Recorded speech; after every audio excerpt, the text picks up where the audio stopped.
Bonjour, bonsoir, bienvenue dans Édition Illimitée. Édition illimitée. Édition illimitée. On est là pour vous parler des livres et de tout ce qu'il y a autour. Et quand je dis on, je parle des deux potes qui sont à mes côtés, Gaëlle et Inès. Salut. Salut Karen. Salut Karen. Aujourd'hui, on est là une fois de plus pour répondre à une de vos questions. Et celle de ce soir, c'est est-ce qu'on peut se soigner avec des livres ?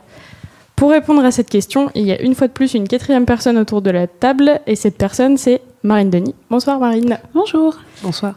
Salut. Pour te présenter rapidement, tu es professionnelle du livre et tu es l'autrice du blog La vie est un roman. Exactement. Du coup, pour commencer, est-ce que tu pourrais nous raconter un petit peu ton parcours et comment tu es arrivée à faire ce que tu fais aujourd'hui ? Alors, donc moi, ça fait une dizaine d'années que je travaille dans le livre. J'ai commencé en tant qu'éditrice dans des petites et des plus grandes maisons d'édition. Et puis, au fur et à mesure du temps, j'ai aussi été libraire pendant un certain temps. Et aujourd'hui, je suis indépendante et je travaille dans la communication. On va dire, j'accompagne les maisons d'édition dans leur communication. Je suis aussi chroniqueuse littéraire pour plusieurs magazines. Et donc, comme tu le disais, j'ai un blog qui s'appelle La vie est un roman, où en fait, je parle du livre comme art de vivre. Et voilà. Et récemment, je suis devenue bibliothérapeute. Parce que du coup, oui, c'est le sujet qui nous a amené à t'inviter ce soir. Est-ce que tu pourrais nous dire un peu plus en détail ce que c'est que la bibliothérapie ? Alors, la bibliothérapie, tout simplement, c'est se faire du bien et apprendre à mieux se connaître grâce aux livres et aux mots. Pas mal. Hein. Très belle définition. Et comment tu as découvert ça ? Parce qu'en fait, c'est pas très courant, c'est assez obscur la bibliothérapie encore pour le moment. C'est vrai qu'en France, c'est pas très développé, c'est plus développé en Angleterre par exemple, où ça fait plus de 100 ans que les bibliothérapeutes existent. Alors qu'en France, c'est quelque chose qui arrive tout doucement. Donc moi, en fait, j'ai deux passions dans la vie. Donc le livre, comme vous vous en doutez avec mes différents métiers, et le bien-être. Notamment, je suis passionnée par comment fonctionnent les gens et par le fait d'apprendre à mieux se connaître, et notamment moi, à mieux me connaître. Et donc voilà. Et j'aime bien faire des formations régulièrement. Je me suis déjà formée sur la sophrologie. Et il y a quelques années, en faisant des recherches, parce qu'en fait, toutes les formations que j'avais faites m'intéressaient, mais me correspondaient pas totalement. Et je suis tombée sur la bibliothérapie, donc qui correspondait parfaitement à tout ce que j'aimais. Et je me suis dit... c'est parfait, allons-y. Je vais me former sur la bibliothérapie. Voilà. Et donc, il existe des écoles de bibliothérapeutes ? Alors non, parce qu'encore une fois, c'est vraiment quelque chose qui est très très très peu connu. C'est pas reconnu professionnellement non, le métier, non, le métier n'existe pas. Et en fait, il y a tellement peu de bibliothérapeutes en France que voilà, ça, pour le moment, ça n'existe pas. Donc, il n'y a pas d'école. Moi, je me suis formée auprès d'une bibliothérapeute qui est aussi autrice chez Gallimard et Actes Sud, et qui a écrit, donc qui est autrice de romans à la base, mais donc qui est devenue bibliothérapeute et qui a notamment écrit le livre Les livres prennent soin de nous, et donc c'est Régine de Tambel, voilà, qui est un peu la référence aujourd'hui en France en bibliothérapie créative.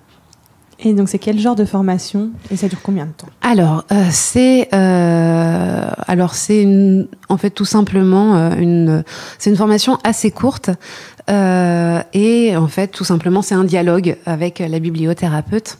Et je l'ai fait à distance par Skype pendant 1 mois à peu près, où on se retrouvait toutes les semaines, voilà, pour faire des cours, voilà, des cours à travers la caméra. Donc c'est une formation assez courte. Généralement, elle a fait aux professionnels du livre, des bibliothécaires, des libraires, pour qu'ils puissent faire des animations de bibliothérapie au sein de leur structure. Et voilà, sauf que moi je suis assez contente d'avoir fait une école de sophrologie avant, parce que c'est vrai que c'est pas forcément évident de faire un atelier avec des gens qui ont des attentes, qui ont des besoins, de savoir comment leur parler, comment gérer un atelier tout simplement. Quand on n'est que professionnel du livre, c'est vrai qu'on n'a pas forcément les armes pour gérer quelqu'un qui a besoin de certaines attentions, on va dire. Il y a une façon de parler. C'est pas la même chose de vendre des livres que d'essayer de soigner quelqu'un par des livres. Donc pour moi, cette formation est très bien, est très très formatrice, mais pour vraiment devenir bibliothérapeute, elle n'est pas assez complète. Et Non, mais t'as le droit d'être critique sur ce que t'as vécu. Hein. Je trouve ça, au contraire, du coup, ton avis est que plus pertinent. C'est vrai. Mais voilà, donc c'est bien en fait de faire cette formation et de la compléter par une autre formation de thérapeute un peu plus longue. Moi, par exemple, en sophrologie, c'est 2 ans de formation pour la sophrologie. Tu peux expliquer un petit peu plus ce que c'est que la sophrologie ? Alors la sophrologie, c'est apprendre à mieux se connaître à travers, des exercices physiques et des exercices mentaux. C'est un peu un mélange entre le yoga, l'hypnose et plein d'autres disciplines. Et en fait, l'idée, c'est vraiment d'apprendre à gérer ses émotions à travers des exercices. Voilà. Ok. Et donc voilà, et à apprendre à mieux se connaître. Ce qui, pour moi, se complète parfaitement avec le côté... qui rejoint finalement exactement. assez la bibliothérapie. Et en fait, c'est pour ça, moi, c'est vrai que ma bibliothérapie, aujourd'hui, comme c'est quelque chose qui est en train de se développer, il y a autant de bibliothérapie que de bibliothérapeutes.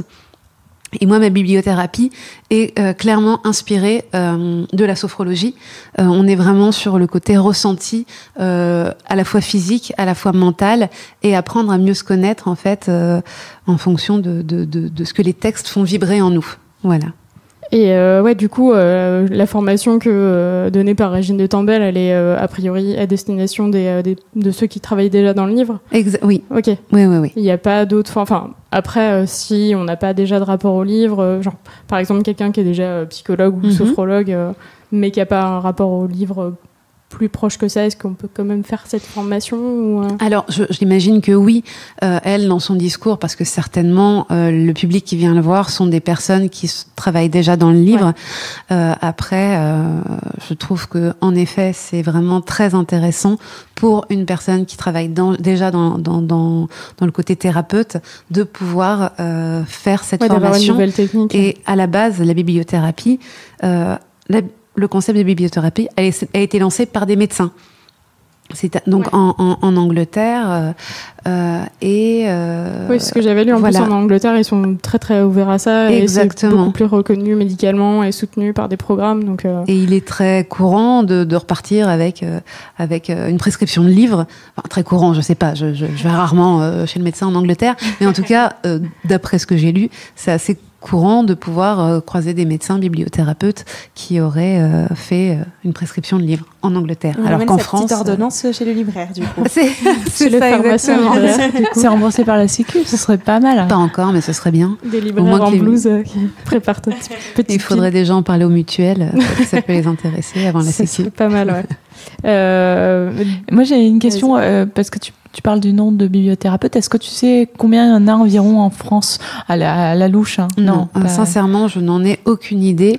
Parce que il n'y a pas de non, il n'y a pas de regroupement de bibliothérapeutes, ou en tout cas pas à ma connaissance, mais j'ai fait quand même quelques petites recherches sur les questions. Même en googlisant, en fait, on trouve pas énormément de personnes qui proposent de la bibliothérapie. Voilà. Et encore une fois, en plus, il y a autant de bibliothérapie qu'il y a de bibliothérapeutes. Donc, donc pour vous trouver, on va pas sur les pages jaunes, en fait. Non, pas encore. Ouais. On ne sait pas, bientôt, peut-être. Et du coup, tout à l'heure, tu as précisé que ta bibliothérapie, c'était la bibliothérapie créative. Exactement. Qu'est-ce qu'elle a de précis par rapport aux autres ? Parce qu'en fait, il existe plusieurs formes de bibliothérapie. Il y a déjà, en fait, rien que le fait d'aller choisir un livre chez le libraire, c'est de la bibliothérapie. Parce que le livre fait du bien. Ça fait du bien de lire un livre. Ça permet de s'isoler. Ça permet de faire une pause dans sa journée. Dans l'idéal, on devrait tous réussir à lire 10 minutes par jour pour se couper du monde et juste penser rien qu'à soi. Et un livre, généralement, ça fait résonner des choses en nous, ça nous fait pleurer, ça nous fait rire. Rien que le fait que ça provoque des émotions, pour moi, c'est déjà de la bibliothérapie. Après, il y a d'autres, il y a des livres qui vont clairement avoir un objectif de nous faire du bien. Ou par exemple, moi j'ai arrêté de fumer en faisant de la bibliothérapie parce que j'ai lu un livre qui est La méthode simple pour arrêter de fumer d'Alan Carr, et je l'ai fermé et oui, j'ai arrêté de fumer. Donc ça, c'est une forme de bibliothérapie. Les bibliothérapeutes les bibliothérapeutes vont donc soit être prescriptifs, c'est-à-dire que vous avez un problème, vous allez voir un bibliothérapeute. En fonction de vos goûts et de votre problème, il va vous conseiller un certain nombre de livres à lire. Et en effet, vous pourrez aller chez le libraire et dire, voilà, il me faut ce livre-là, ce livre-là, ce livre-là, ce livre-là. Mais ça s'arrête là. Peut-être qu'après, vous pourrez échanger avec lui à la fin de votre lecture. Mais voilà, ça, c'est vraiment de la bibliothérapie prescriptive. On peut faire ça, par exemple, à distance, par Internet. Ça se fait beaucoup. Ouais, comme s'il y avait des listes un peu toutes prêtes selon le problème. C'est ça. Données en fonction. Exactement. Et du coup, dans ces cas-là, ça va être beaucoup donc de bouquins avec des méthodes ou de développement personnel. Pas forcément. Non, ça peut être de la littérature. Okay. Non, c'est pas. Non, c'est généralement. Pas exclusif. Exactement. Généralement, les bibliothérapeutes vont beaucoup travailler autour de la littérature. Donc non, ce seront des livres de littérature qui seront prescrits. Moi, ce que je fais, c'est de la bibliothérapie créative. Donc en fait, c'est une bibliothérapie qui se fait en groupe. Donc moi, j'ai des petits groupes entre 3 et une dizaine de personnes à peu près. Et donc ce que je fais, c'est de la lecture à voix haute, un petit peu comme on lit un livre à un enfant avant de se coucher le soir. Et l'idée, en fait, c'est de pouvoir... en gros, je propose aux personnes qui participent de fermer les yeux et de se concentrer vraiment sur les sensations. En fait, je vais lire juste un texte, un extrait que je vais sortir de son contexte. Je vais donner ni l'auteur ni le livre, tout simplement pour pas qu'il y ait de jugement. Ouais. Exactement. Oui. Qu'on se dise pas. C'est ça, ou soit j'aime pas, ou j'ai lu, j'ai pas lu. Exactement. En fait, juste qu'on se concentre sur les mots et sur qu'est-ce qui provoque en nous. Donc voilà. Ouais, comme la lecture de poésie. Exactement. Donc voilà. Donc je vais faire cette lecture-là et ensuite les personnes vont échanger sur qu'est-ce qu'elles ont ressenti pendant le texte, qu'est-ce que ça leur a provoqué physiquement. Et ce qui est assez intéressant, c'est que les personnes qui participent vont se rendre compte qu'elles n'ont pas du tout la même vision de la chose. Il y en a où ça peut rien faire du tout, il y en a d'autres ça va leur rappeler leur enfance, il y en a d'autres ça va leur rappeler une douleur chronique. Enfin bon, c'est vraiment à chaque fois, il y a un panel absolument incroyable de réactions. Et en fait, le fait de confronter sa vision aux autres, ça permet de se rendre compte que sa vision finalement est très personnelle. Alors qu'en lisant un livre, on pourrait croire oui, l'auteur a voulu dire ça. Et non, en fait, la lecture est quelque chose. Il n'y a rien de plus personnel que l'analyse d'un texte. Et donc voilà. Donc le fait de confronter, on va se rendre compte que si j'ai ressenti ça, c'est peut-être que c'est quelque chose d'important pour moi. Et suite à cette lecture et à ces échanges, généralement, il va y avoir un atelier créatif, donc de bibliothérapie créative, qui va être soit un atelier d'écriture, si les personnes sont à l'aise avec l'écriture, mais ça peut être aussi un atelier de dessin ou de toucher de livres, enfin, en fonction du public et de la thématique du jour. Et en fait, qui va permettre de creuser la thématique abordée dans le texte et ce que les gens ont ressenti pendant la lecture. Voilà. Et donc l'idée, en fait, c'est vraiment, comme on disait tout à l'heure, à travers l'échange, sans jugement, vraiment avec de la bienveillance et l'échange et la créativité, d'apprendre à mieux se connaître. Oui, voilà. Le but, c'est dans un premier temps de revenir sur soi et après de réussir à exprimer. Exactement. C'est très très chouette. C'est hyper intéressant. Et une séance dure combien de temps environ Alors, moi, les miennes durent 1h30. Voilà. Le temps... Pour des petits groupes, voilà, ça permet à tout le monde de pouvoir s'exprimer, Combien de pouvoir échanger. Du coup, entre 3 et 10 personnes. D'accord. C'est vrai qu'au-delà, du coup, on perd un peu le côté intime, on va dire, de l'atelier. De la séance. Et les gens qui viennent te voir, est-ce qu'il y a un profil particulier Alors, moi, j'ai la particularité, comme on disait tout à l'heure, d'avoir un blog. Et donc, qui s'appelle La vie est un roman. Donc, où je parle donc du livre comme un art de vivre. Je parle très peu de bibliothérapie en fait dessus, mais je fais du tourisme littéraire, je fais des chroniques de livres, je parle aussi, voilà, où ça regroupe un petit peu ce que vous faites sur le podcast. Je parle des coulisses du livre et notamment des conseils pour des personnes qui voudraient se réorienter dans les métiers du livre. Donc j'ai un public qui s'intéresse au livre dans sa globalité. Et quand j'ai lancé mes ateliers, finalement, c'est le premier public qui a été au courant de mes ateliers. Donc, c'est le public du blog qui est venu, certainement en se disant « Bon, ça parle de livres, on la suit depuis quelque temps, c'est peut-être intéressant, allons tester. » Donc voilà, ça a été mon premier public. Et après, il y a eu le bouche à oreille. Enfin voilà, au fur et à mesure, ça s'est développé. Ou des personnes qui m'ont trouvé sur Google en tapant bibliothérapie parce qu'ils se sont demandé tiens, qu'est-ce que c'est que ça? Certainement qu'ils ont dû tomber sur le mot un jour. Donc voilà, donc c'est un public généralement qui s'intéresse aux livres, mais j'ai déjà fait aussi des ateliers avec des personnes qui ne lisaient pas, ce qui est très intéressant aussi, qui se rendent compte que c'est pas parce qu'ils lisent pas qu'ils peuvent pas être touchés par ce type d'atelier. Et voilà. Et donc pour le moment, c'est quand même très féminin. Voilà, ce qui est assez représentatif du secteur du livre, en tout cas en tant que professionnel. Bon, il y a aussi un truc un peu sociétal lié au bien-être. On incite plus les femmes à faire attention à elles que les hommes. Peut-être, c'est possible. Et je touche du bois. Les hommes sont bien entendu les bienvenus. On les invite dans à mes venir ateliers. participer à tes ateliers. Du coup. Et au niveau de la tranche d'âge, j'ai eu des personnes de 20 à 65 ans pour le moment. Donc c'est vraiment... ouais, c'est large. C'est très vraiment... très large, exactement. Et est-ce que tu as eu des personnes qui sont déjà revenues? Oui, ouais. Alors j'ai mes habitués qui viennent à toutes les séances ou quand elles en loupent une sont assez tristes. Non, mais c'est vrai que j'ai des personnes qui viennent pour voir à quoi ça ressemble. Forcément, ça c'est intéressant. Oui, ça intrigue. Oui, ça intrigue. C'est vraiment. Puis l'avantage, moi, ce que j'adore, c'est que généralement les personnes quand elles viennent pour la première fois, elles ont jamais fait de bibliothérapie parce que ça n'existe quasiment pas. Donc en fait, elles viennent sans rien attendre, en se disant bon, on va tester quelque chose. Et puis voilà. Et puis ça. Pour le moment, c'est vrai que j'ai quand même pas mal de retours positifs. Et donc, voilà. Et donc, j'ai des personnes qui étaient là au premier atelier ou au deuxième et qui, depuis, viennent toutes les semaines. Il y a celles qui viennent une fois de temps en temps, quand elles en ont besoin, quand elles en ont envie. Et Parce que, du coup, tu arrives à faire des ateliers une fois par semaine? Alors, pour le moment... je fais une fois, voire 2 par semaine, parce que c'est vrai qu'il y a eu pas mal de demandes quand j'ai lancé les ateliers. Donc j'ai essayé de faire entrer tout le monde. Voilà. Tu organises ça où, du coup? Alors, pour le moment, j'organise ça dans une librairie où j'ai été libraire. Donc, du coup, je connais plutôt pas mal cette librairie qui est dans le 6e, qui s'appelle Les Originaux, qui est une magnifique librairie jeunesse, qui a la particularité, comme son nom l'indique, d'exposer des originaux aussi d'illustrateurs. Donc c'est vraiment en fait découvrir le livre jeunesse autrement. Et donc voilà. Donc pour le moment, je fais ces ateliers dans le 6e arrondissement. J'ai pas mal de propositions pour le faire et ailleurs dans Paris et dans d'autres villes en France. C'est vrai que j'aimerais bien un petit peu développer, aller me balader et aller voir les gens ailleurs qu'à Paris. Ouais, parce qu'en fait, ça devient vraiment comme une activité, comme on dirait faire du yoga. C'est ça, exactement. En fait, je pensais vraiment pas que ça pouvait aller jusque-là, en fait.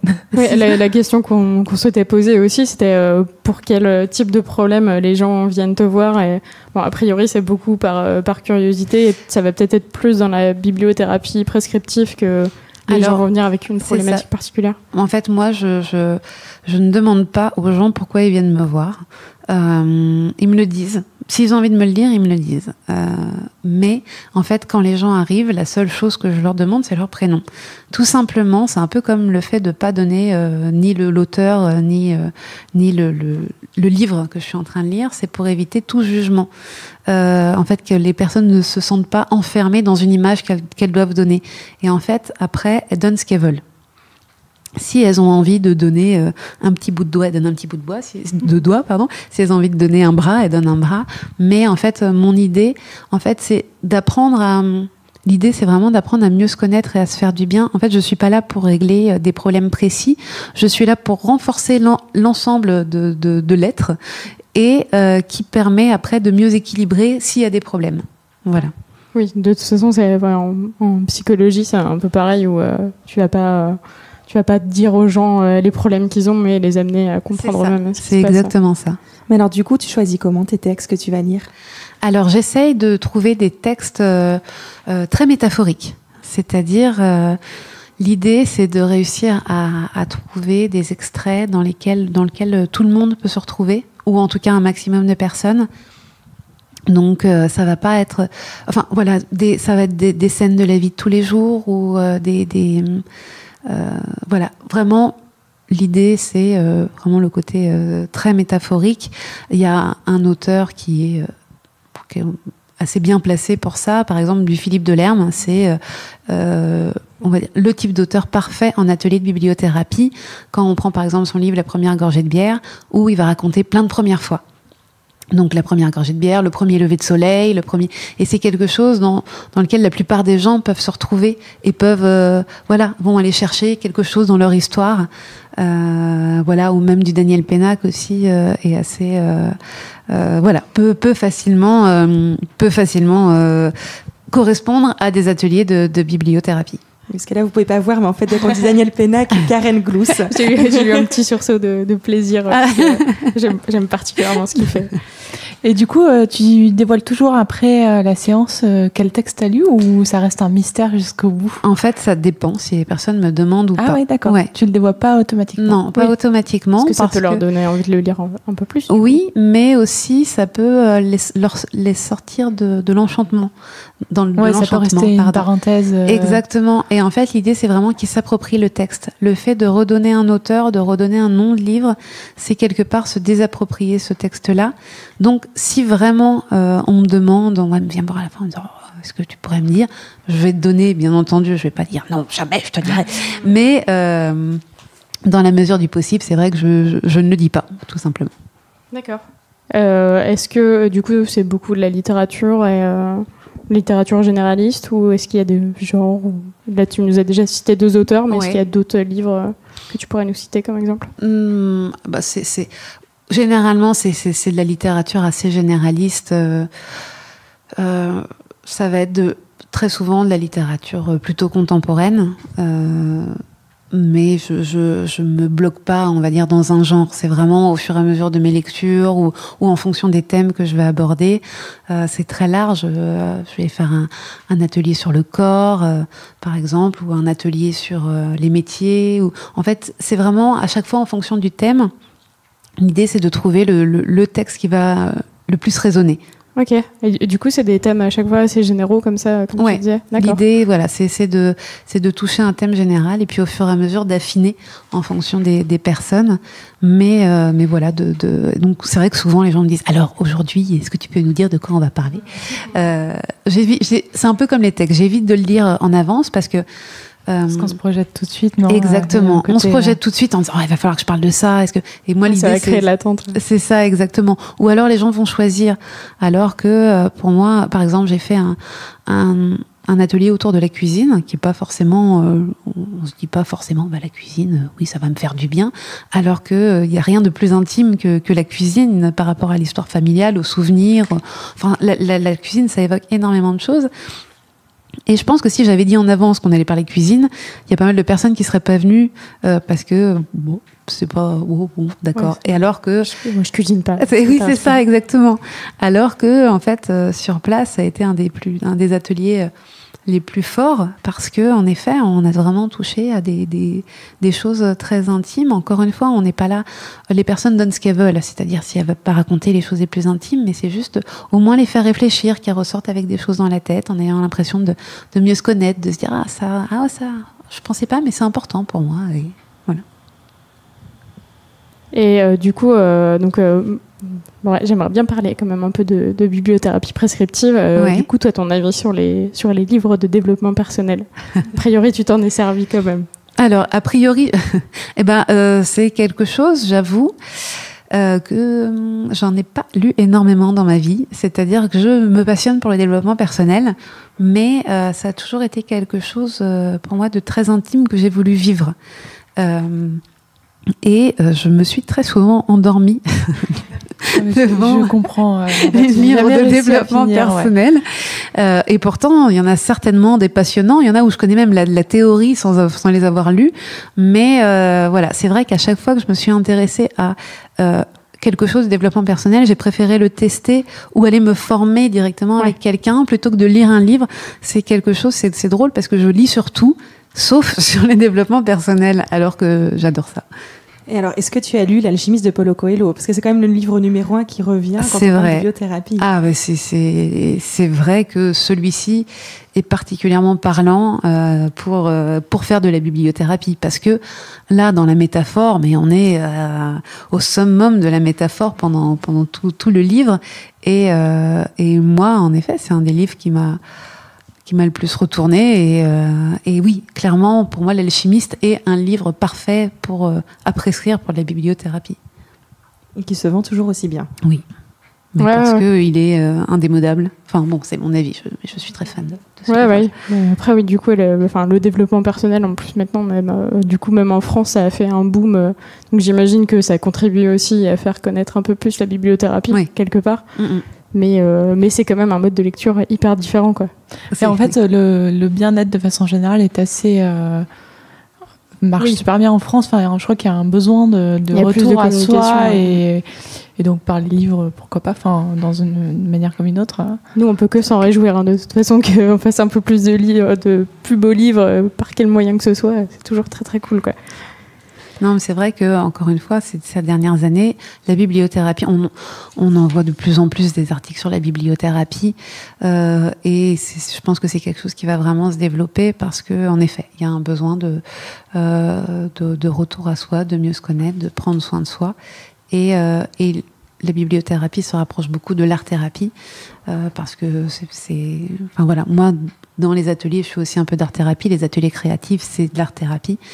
Et voilà, et je pense vraiment qu'il y a un public. Ça fonctionne comment, l'art-thérapie? Alors, l'art-thérapie, c'est se servir de médias artistiques pour exprimer des choses, donc à travers l'écriture, à travers la peinture, la danse. Oui, donc quel qu'il soit. Ouais, exactement, tout ce qui touche à l'art. Là, par contre, il y a des écoles d'art-thérapie en France. C'est quelque chose qui est assez développé. D'accord. Et du coup, c'est sur le même fonctionnement que la bibliothérapie où on t'invite à revenir sur toi et après exprimer quelque chose. Je t'avoue que je m'y connais un peu moins en art-thérapie. Moi, je travaille vraiment sur le côté atelier d'écriture, mais pour les autres disciplines, je pourrais pas t'en dire plus. Je m'y connais pas assez. On se renseignera. Oui, et puis il doit y avoir pas mal d'écoles et de façons de faire. Enfin, oui. Je pense que c'est oui, c'est la même chose que tu disais pour la bibliothérapie. Mais l'art-thérapie est plus implantée en France, on va dire, et plus réglementée, donc plus présente. Voilà, oui. Notamment dans les hôpitaux, c'est quelque chose qui est très travaillé. Par exemple, les ateliers d'écriture en art-thérapie sont beaucoup développés dans les hôpitaux psychiatriques. Voilà, pour faire exprimer des choses aux personnes qui pourraient pas forcément l'exprimer avec la parole. À travers l'écriture, on va réussir à faire sortir des choses. Et d'ailleurs, toi, tu disais que tu avais travaillé là avec des gens entre 20 et 65 ans. Est-ce que c'est faisable avec des enfants aussi, par exemple? Ah, totalement. Ouais. Totalement. Moi, j'avoue que c'est ma prochaine étape dans la bibliothérapie. Parce que moi, à la base, j'étais éditrice de livres jeunesse, notamment de livres pour les enfants avec des troubles des apprentissages, pour une maison d'édition qui s'appelle Tom Pouce, qui est spécialisée là-dedans depuis une dizaine d'années.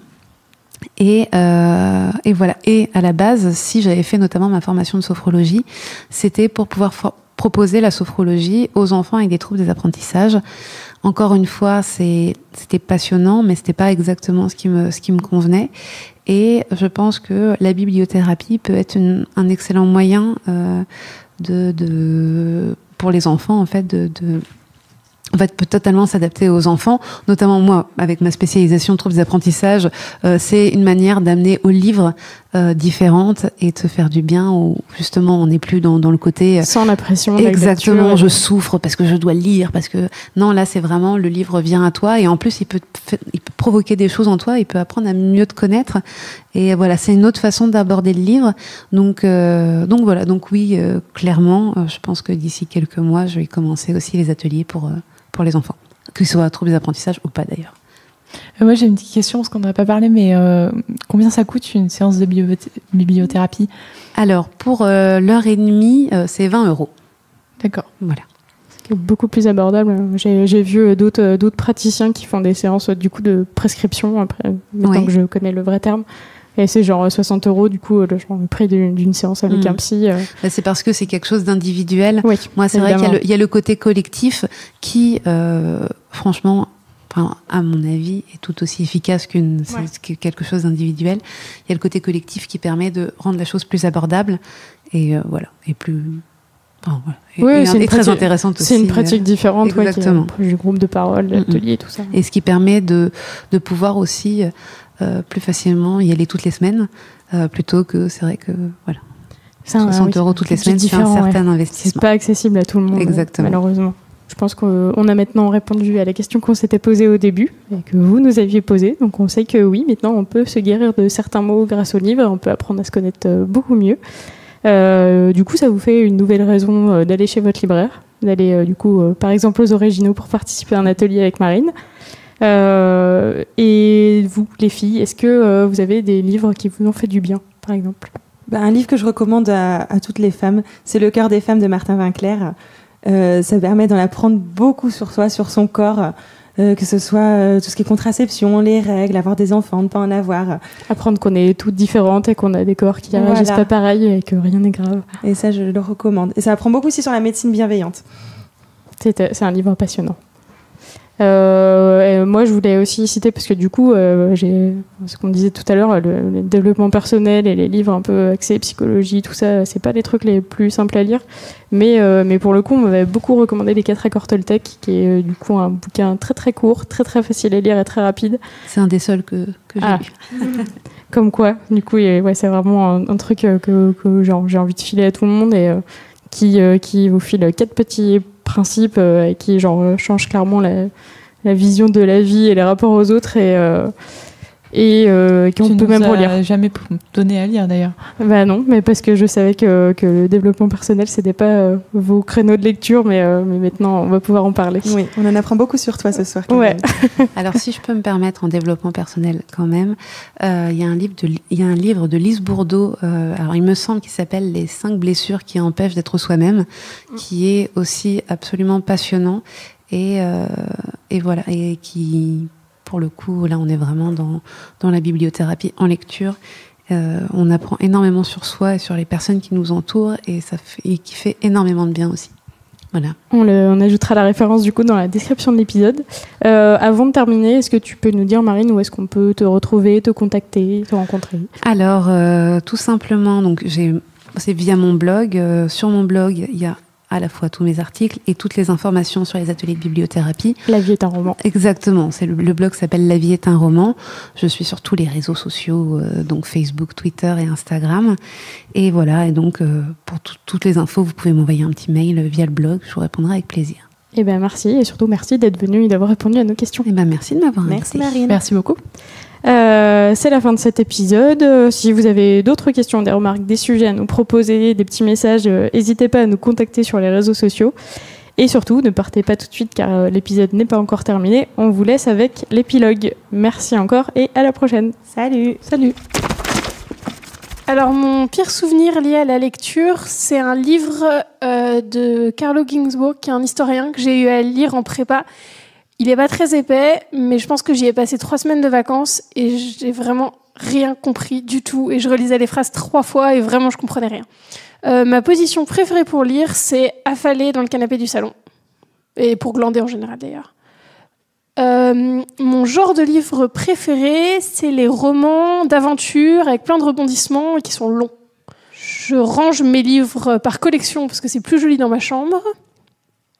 Je traite pas très bien mes livres, je les trimballe dans mon sac, je les retourne, je mets pas de marque-page, je corde les pages et j'écris dedans. Le livre que j'ai le plus abîmé, c'est Les 3 mousquetaires, parce que c'est le livre que je connais peut-être presque par cœur. Le dernier livre que j'ai acheté, c'est La politique des grands nombres d'Alain Desrosières. C'est pas très fun, mais c'est de la socio et c'est pour ma thèse. Mon moment préféré pour lire, c'est le week-end quand j'ai rien à faire. Et si j'étais un livre, je serais Les Royaumes du Nord parce que l'héroïne est trop cool et je pense que j'aurais bien aimé être une enfant comme elle. Je m'appelle Camille, j'ai 25 ans et je suis un peu en manque d'inspiration là. C'était édition illimitée.